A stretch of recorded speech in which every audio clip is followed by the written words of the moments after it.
अंतर है। बुरे से बुरा मिल जाए तो कभी अच्छा सिद्ध नहीं हो सकता। यदि दो बुरे संधि कर तो वो अधिक भयंकर सिद्ध होते हैं। ऐसे में उनकी मित्रता का, उनकी संधि का विच्छेद आवश्यक है, चाहे वो किसी भी भांति हो।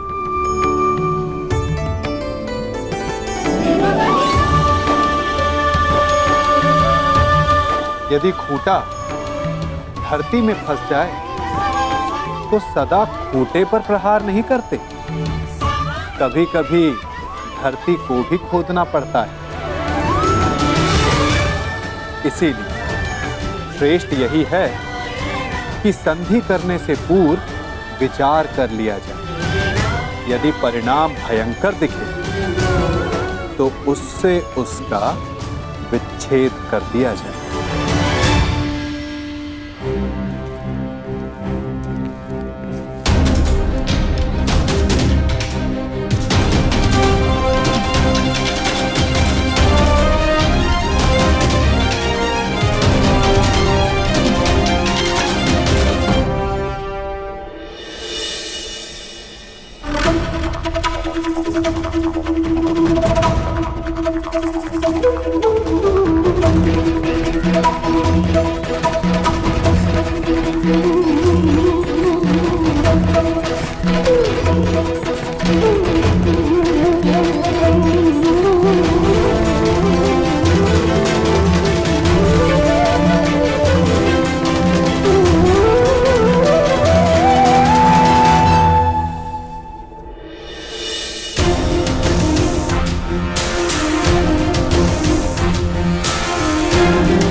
तुम्हें वासुदेव कृष्ण ने भेजा है ना?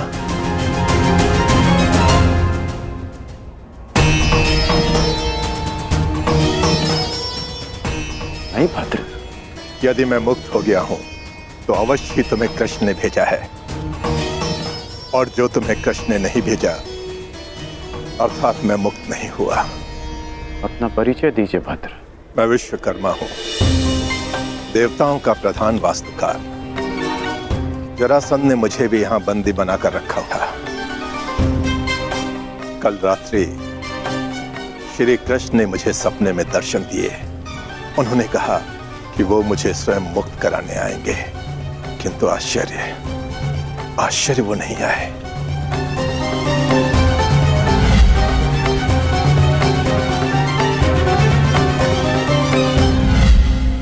वो आ चुके हैं।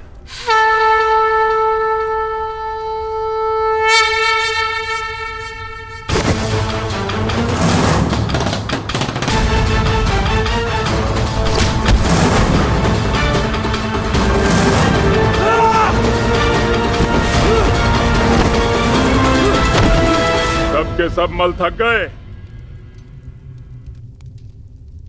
यहां कोई भी नहीं जो जरासंध से मल युद्ध कर सके।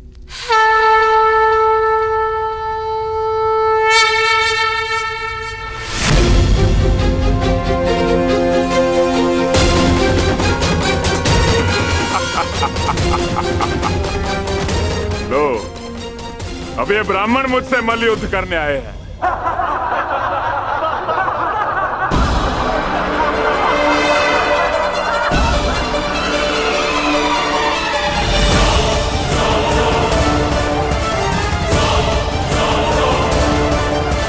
हम तो पूजा स्थल के लिए निकले थे मगध नरेश,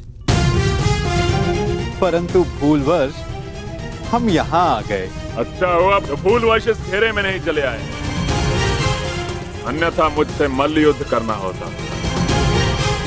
अब अपनी भूल सुधारो और यहाँ से चले जाओ। यह स्थल केवल और केवल योद्धाओं के लिए, निर्बल ब्राह्मणों के लिए नहीं। जी राजन, जैसी आपकी इच्छा।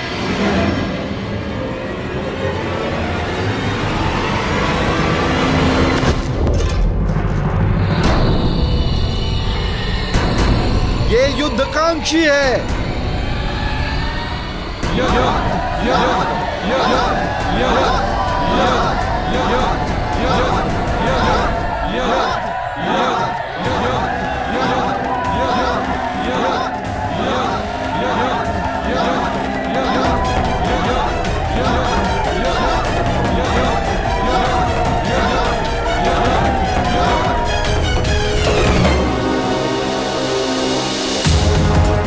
लगता है आपने सुना नहीं ब्राह्मण देव। अब कृपया इस घेरे से बाहर चले जाइए, अन्यथा मुझे एक ब्राह्मण हत्या का पाप लगेगा।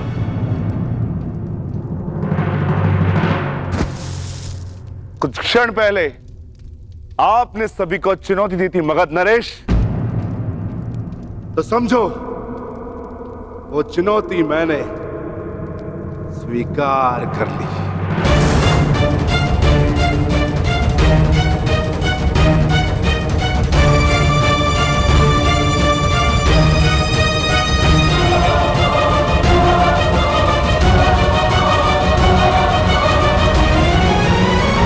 अद्भुत आत्मविश्वास है आप में ब्राह्मण देव, किंतु आज आपके साथ साथ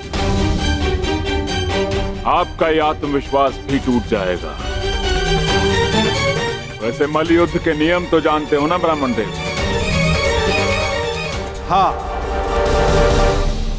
जब तक एक योद्धा पराजय स्वीकार ना कर ले, युद्ध होता रहेगा।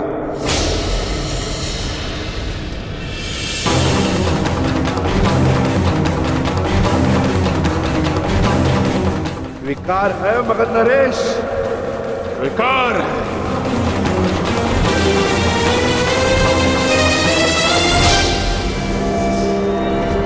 नहीं जनार्दन,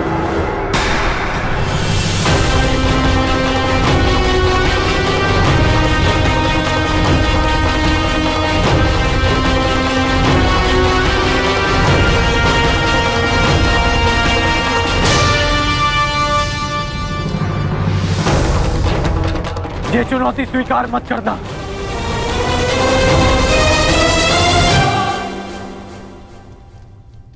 क्योंकि यह ब्राह्मण नहीं है।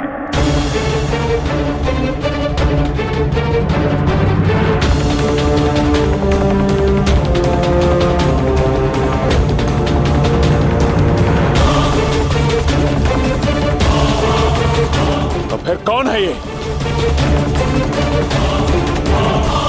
एक योद्धा को युद्ध से पूर्व अपने प्रतिद्वंदी का सत्य परिचय मिले, यही युद्ध नियम है। जिसने तुम्हें चुनौती दी वो वृकोदर भीम है।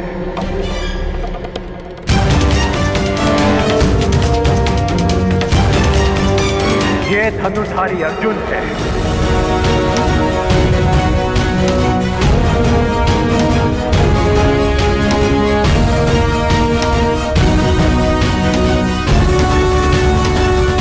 और भीम के पीछे जो खड़े हैं वो वासुदेव कृष्ण है।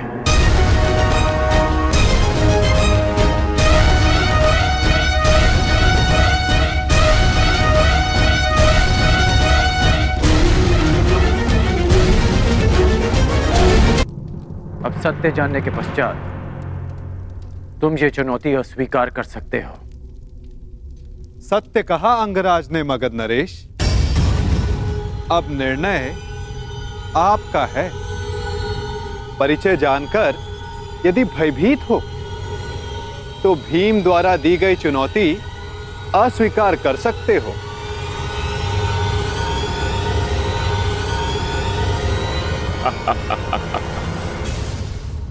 मैं तुम्हारी भांति रणछोड़ नहीं हूं वासुदेव। युद्ध की चुनौती मैं किसी भी परिस्थिति में, किसी भी वेश में कभी टाल नहीं सकता।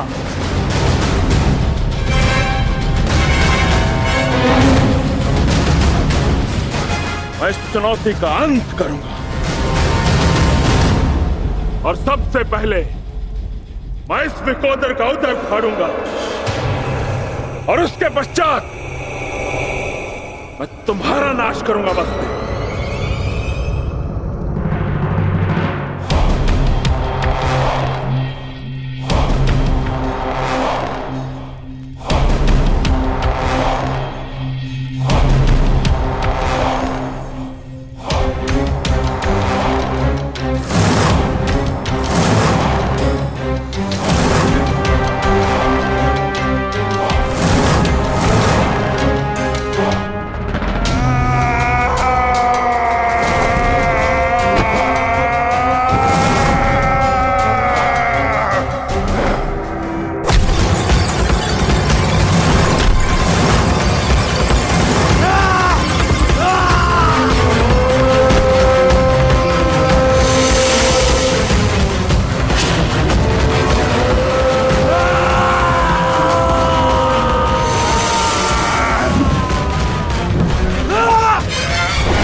क्या यह युद्ध समाप्त होगा?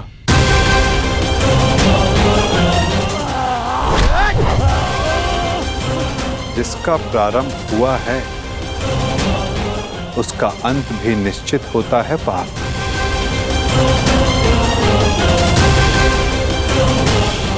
तुम्हारी प्रतीक्षा शीघ्र पूर्ण होगी।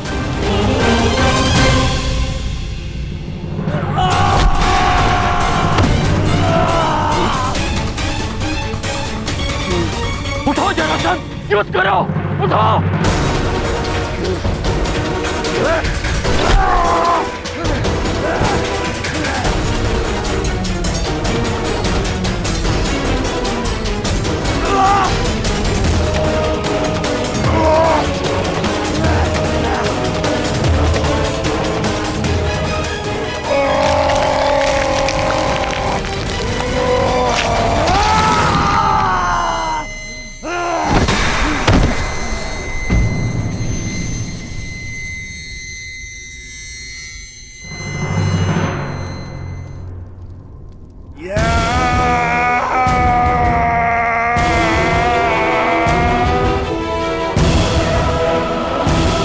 जरासंध का अंत हुआ।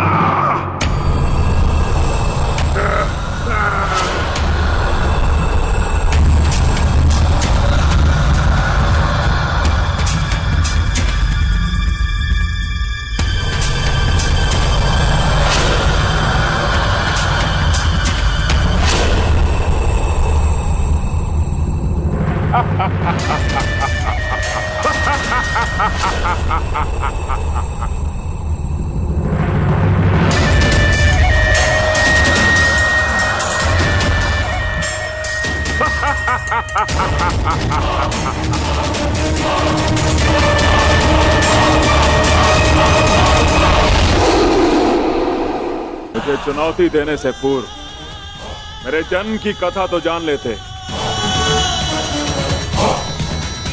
माता के गर्भ से 2 पिंडों में जन्मा मैं, मृत, और मेरे शरीर को वन में फेंक दिया गया। वहां जरा नामक राक्षसनी ने उन पिंडों की संधि करके जोड़ा और मेरा नामकरण हुआ जरासंध।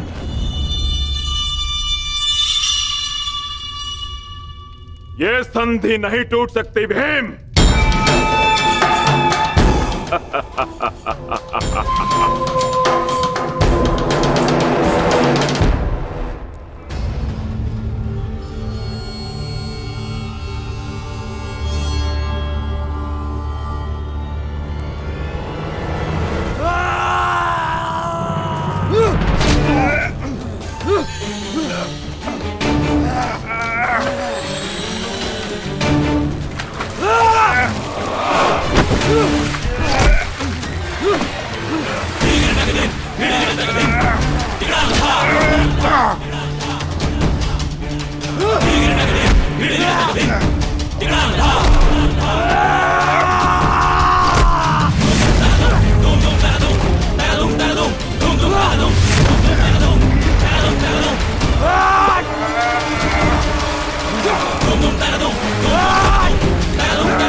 ये अन्याय है, ये छल है।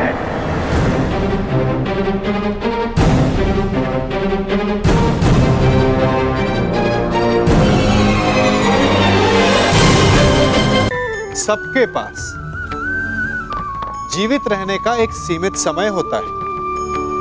कोई भी सदा अमर नहीं रहता। जलन और द्वेष के कारण हम जो समय अपने विकास और प्रगति में लगा सकते थे, वो समय हम उसके विषय में सोचने में लगा देते हैं, जिससे हमें ईर्ष्या है। जलन की अग्नि शत्रु से अधिक स्वयं को जलाती है, तो अपने जीवन को धुआं बना देना क्या उचित है? किसी की प्रगति को देखकर अपने मन में ईर्ष्या और जलन लाने से उचित क्या ये नहीं होगा कि हमारे कारण किसी के होठों पर मुस्कुराहट आए? एक बार अपने मन से जलन को निकाल के तो देखिए, अपने आप को बहुत ऊंचा पाएंगे और समझ में आएगा कि इस ईर्ष्या के कारण हमने क्या क्या खो दिया है।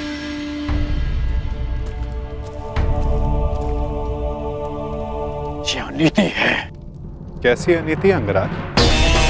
मल्ल युद्ध जरासंध ने स्वीकारा और नियम यही था कि युद्ध दोनों में से एक योद्धा की पराजय स्वीकारने तक या मृत्यु तक होता रहेगा। जरासंध ने पराजय स्वीकारी नहीं, अंततः उसे मृत्यु प्राप्त हुई। अकारण किसी का वध करना, क्या ये अनीति नहीं? जरासंध ने भीम को क्या हानि पहुंचाई थी? तो उस सर्प ने तुम्हें क्या हानि पहुंचाई थी कर्ण, जिसका तुमने वध कर दिया था? मैंने उस सर्प का वध किया क्योंकि वो मेरे निरपराध सारथी को डसने वाला था।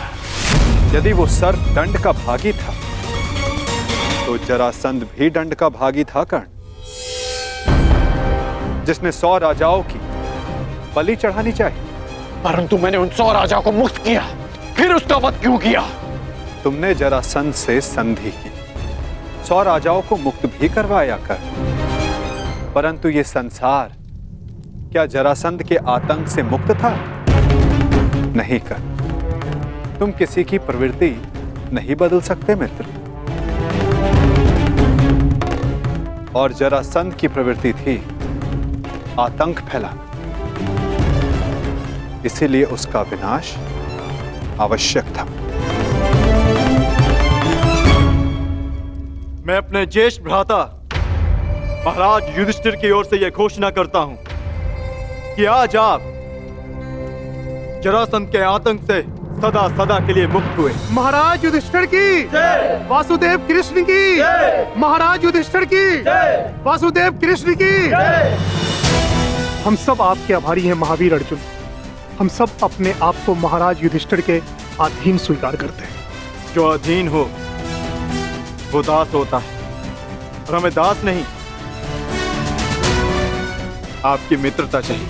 महाराज युधिष्ठिर की जय, महाराज युधिष्ठिर की जय। इन लोगों ने अपना चयन कर लिया है अंगराज, और मुझे उस पल की प्रतीक्षा है जब तुम उचित चयन करोगे कर्ण।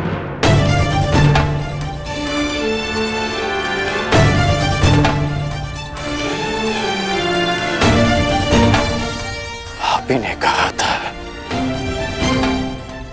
कि जीवन में कुछ उचित अनुचित नहीं होता।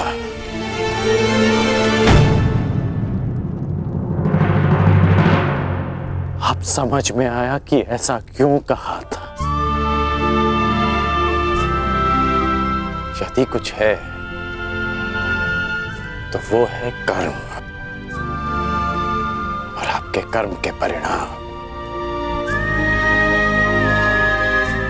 और मेरे कर्म मेरी दृष्टिकोण में उचित हैं, और आपके कर्म आपकी दृष्टिकोण में। अद्भुत। तुम मुझे कभी चकित करने में असफल नहीं होते मित्र। प्रत्येक बार तुमसे मिलकर तुम्हारे लिए मेरा सम्मान और अधिक बढ़ जाता है। वासुदेव, मैं आपको सावधान करता हूं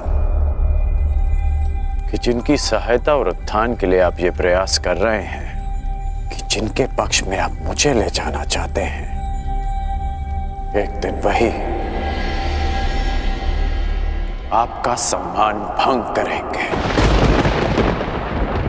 आपको लज्जित करेंगे।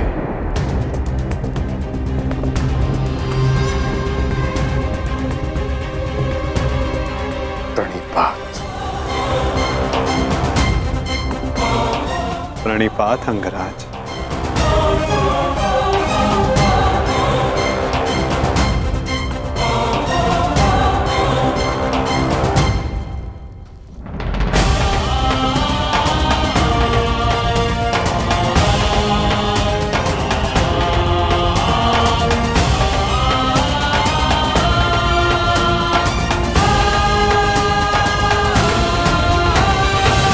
वासुदेव,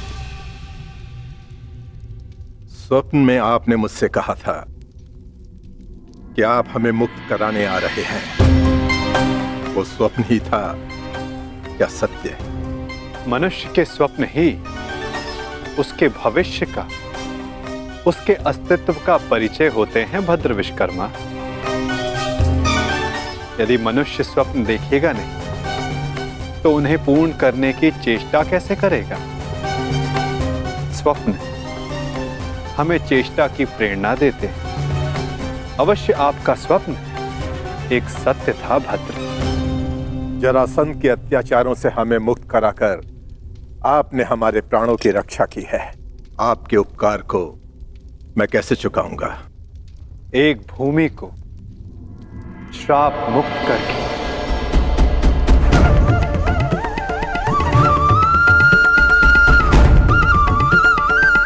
मैं?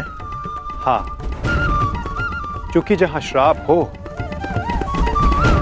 वहां पाप को जड़े बैठाने का अवसर मिलता है, और पाप का तारण एक पुण्य आत्मा ही कर सकती है भद्र। यदि आप ये उपकार चुकाना चाहते हैं तो आपको युधिष्ठिर के राज खांडवप्रस्थ के श्राप को हरना होगा, और यदि नहीं तो भी यह आपकी इच्छा पर निर्भर करता है।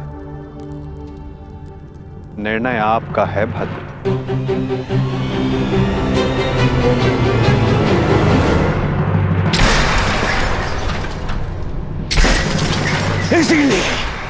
इसीलिए मुझे वो कृष्ण पूरी आंख नहीं सुहाता। हर बार कुछ ऐसा करता है कि मेरा स्वप्न चूर चूर हो जाए। हर बार मामा जी। स्वप्न की बात कर रहे हो मेरे होने वाले सम्राट? स्वप्न की? मुझे तो पूरा भविष्य दिखाई दे रहा है। जरासंध का भय समाप्त होते ही अब पांडवों की शक्ति बढ़नी प्रारंभ हो जाएगी, और आप अंगराज कर्ण हमेशा कहते हो अवसर नहीं मिलता, अवसर नहीं मिलता, और अब अवसर मिल गया तो क्या कर लिया तुमने?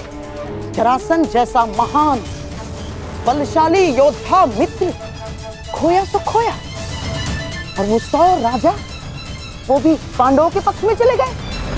मेरा कर्तव्य जरासंध को हमारे पक्ष में करना था जो मैंने किया, परंतु वो राजा किसके पक्ष में जाएंगे, इस विकल्प के चयन पर उनका अधिकार था, मेरा नहीं। विकल्प? अंगराज, कदाचित आपको ज्ञात नहीं होगा, शासक कभी भी प्रजा के सामने विकल्प नहीं रखता ना। वो केवल प्रजा को अनुभव करवाता है कि उनके पास चुनने का विकल्प है, परंतु वास्तविकता में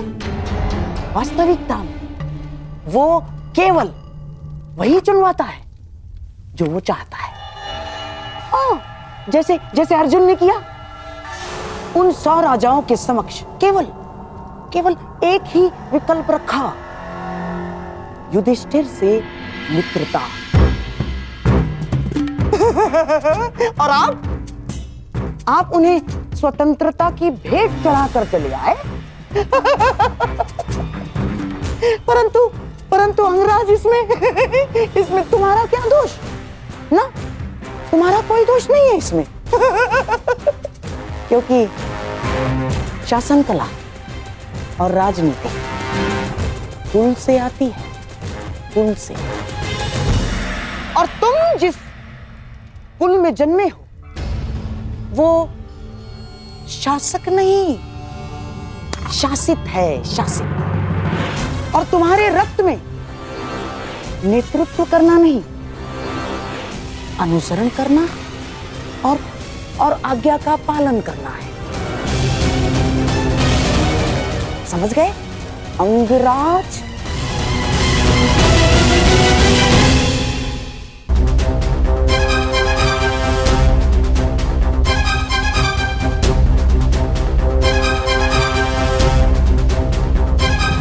मुझे प्रसन्नता है कि मेरा जन्म उस कुल में हुआ जहां रथ चक्र बनाए जाते हैं, कुछ चक्र नहीं, जहां आज्ञा का पालन किया जाता है, षड्यंत्र नहीं। मित्र दुर्योधन ने जो मुझसे कहा मैंने उसका अनुसरण किया, षड्यंत्र नहीं। बस मामाश्री, वहां वो पांडव अपना बल बढ़ा रहे हैं और आप मेरे मित्र का अपमान कर रहे हैं मामाश्री। धन्य हो मेरे होने वाले सम्राट, यहां तुम्हारा मित्र तुम्हारा भविष्य पांडवों की झोली में डालकर चला आया और तुम मान और अपमान को लेकर बैठ गए। परंतु अब मैं दर्शक बनकर नहीं बैठूंगा ना। अब इस खेल की कमान मैं संभालूंगा। उस वासुदेव कृष्ण के इस छल का उत्तर मैं भी छल से ही दूंगा। वासुदेव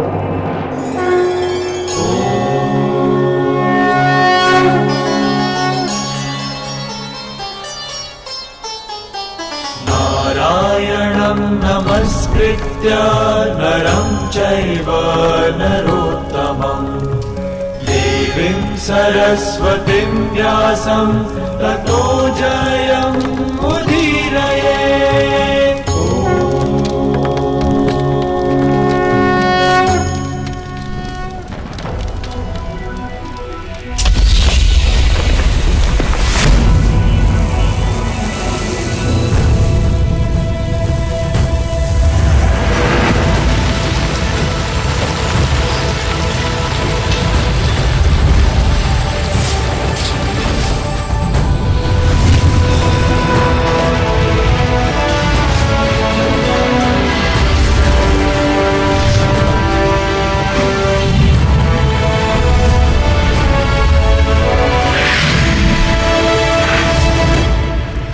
देवराज इंद्र के आशीर्वाद से निर्मित ये भव्य नगर इंद्रप्रस्थ कहलाएगा।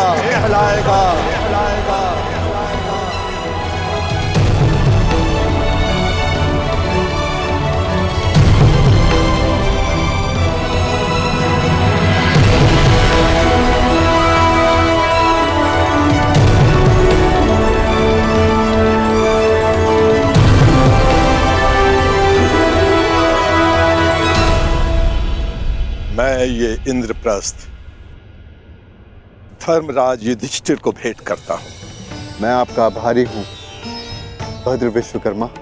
मैंने तो केवल अपने मुक्त होने का ऋण चुकाया है। धन्यवाद के पात्र तो वासुदेव कृष्ण है।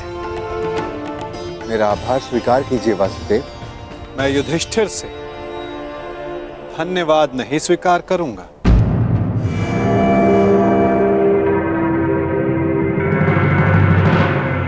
क्यों वासुदेव?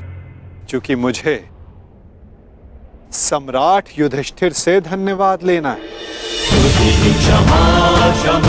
समय आ गया है कि आप राजसूय यज्ञ संपन्न करके सम्राट की पदवी पाएं। धर्मराज, यज्ञ का संकल्प लो। आर्यव्रत के समस्त राजाओं को निमंत्रण दो। मैं चाहता हूं कि संपूर्ण आर्यव्रत आपका प्रभुत्व स्वीकार करे।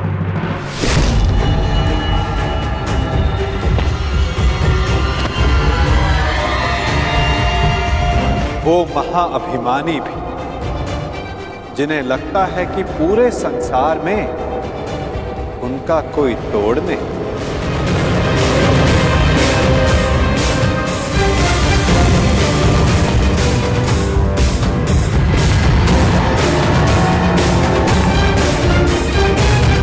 वो जो वरदान के दम में सबको श्रापित समझते हैं,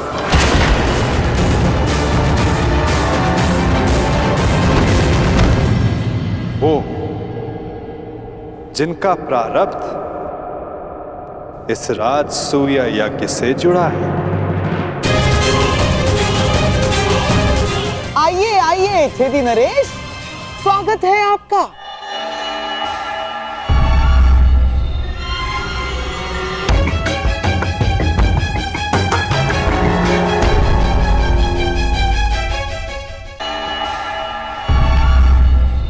शानदार नरेश, टूटी टांग के लिए चिकित्सक से परामर्श ली या अब भी बतख की तरह खिला के चलते हैं?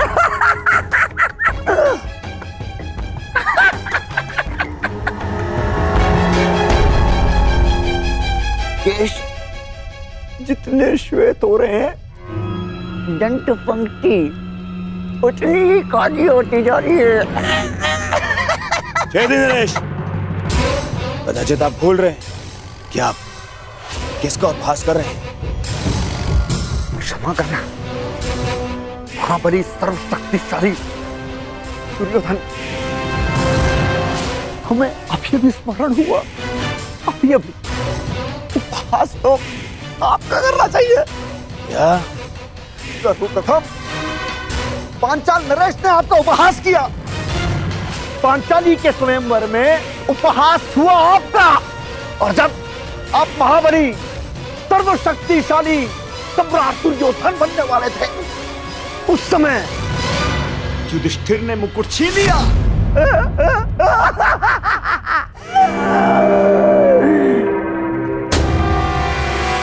और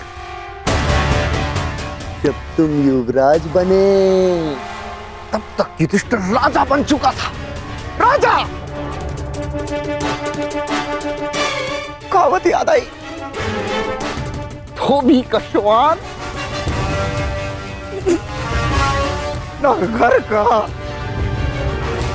न घाट का। बस क्षमा करना, मत करना। मैं मूर्ख हूं, दुष्ट हूं, हस्त शक्तिशाली है।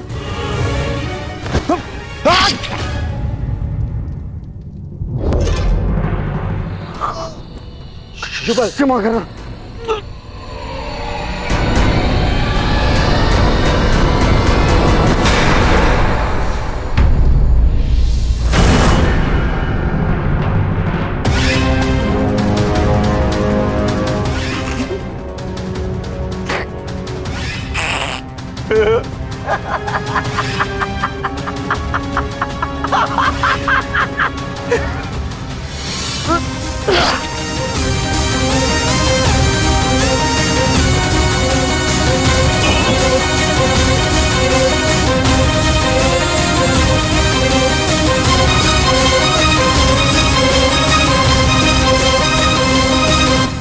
समझ में आया मेरे होने वाले सम्राट?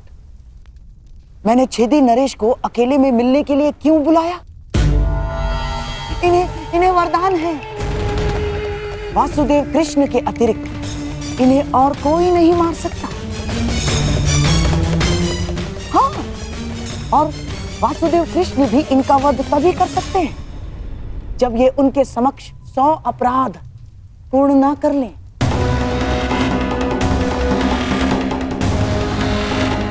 उस वासुदेव कृष्ण के हर छल का उत्तर है ये। छेदी नरेश, शिशुपाल,